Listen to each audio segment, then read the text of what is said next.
told lies when we were about to elect him as the president of the ANC that he's a puppet of white monopoly capital and imperialism. But he has proven over time beyond doubt that he'll always put the constitution of the country, he'll always take a side of those that are oppressed by imperialist systems, he'll always stand against injustice, even if it means at his own expense. And that, Comrade SG, I think as the African National Congress and South Africa as a whole, we're not applauding the president that we have enough for standing for South Africans and everyone else at all international platforms.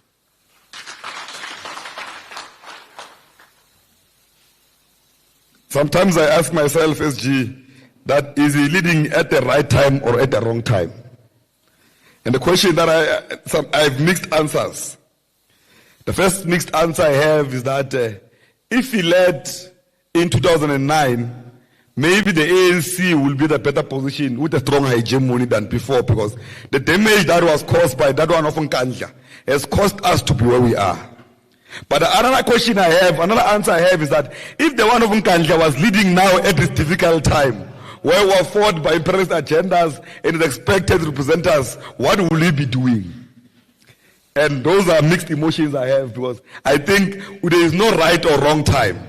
Maybe the ancestors of the ANC knew that this will be the moment where we'll need a sober president who will understand how to manage the politics of the country. When we are affected by COVID-19, with the economy suffering, we stood up to fight and address that. When we were attacked by imperialists, when our constitutional democracy is in question and fought, he stood up against imperialist USA and fought and took the side of the people of South Africa in defense of our constitution that we fought for. Now, thank you very much, SG. You are officially released as per your request.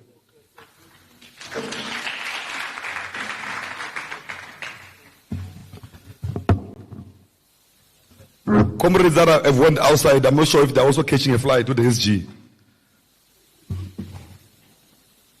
Maybe we must verify, maybe they are in the same flight with the SG. Where is Comrade Matom, and can you request those comrades to come inside? Staff members. Greetings to our brothers from Frelimo. They've also been with us. We've given an opportunity for them to present how they've dealt with some of the problems that are similar to the problems that we have. Frelimo, ZANU-PF, SWAPO, many other liberation movements in Africa were all attacked by the same enemy. The agenda is to recolonize the continent and reverse the gaze of freedom. The oppressors and the imperialists, the colonizers, did not rest post us receiving democracy. And I don't think, Comrade Kuliani, it was by mistake that the African National Congress moved everywhere in the continent, working very hard to liberate other countries before South Africa was also liberated.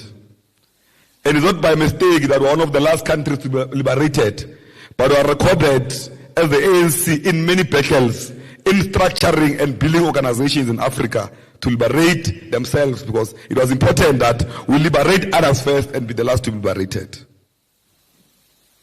It is not by mistake that the ANC is the oldest liberation movement, but one of the last to receive democracies in Africa.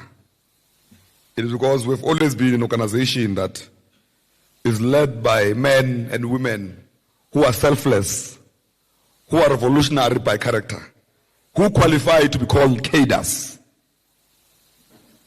I always make this emphasis, Comrade TP, of everyone in the movement now calling themselves a cadre. Cadre. Even we know that here in the Youth League, there's no one that qualifies to call himself a cadre here. No one really can say we've passed the preparatory school of the ANC. We are now overqualified to be put at the level of a cadre of the movement. But obviously, comrades, it's a word that we abuse every day. Comrades, I've agreed that I will not take long, but it is important that comrades reflect on what is the Lekgotla.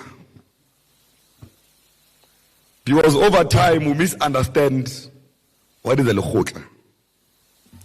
Comrades, the Lekgotla is not a platform to create new resolutions. It's a platform to take all the resolutions of conference and convert them into a program of action. Now, in many platforms, I see also in the ANC it happens. Many comrades attempt to use Lekgotlas as a platform to rewrite resolutions of conference. That's why you spend a long time, Comrade Palo, trying to recreate new resolutions, when you could easily go to the resolutions that we have and convert them into a program of action.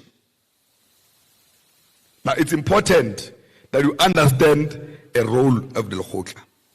Then the second Lekgotla's role is to track resolutions, implementation of resolutions of the first Lekgotla after conference.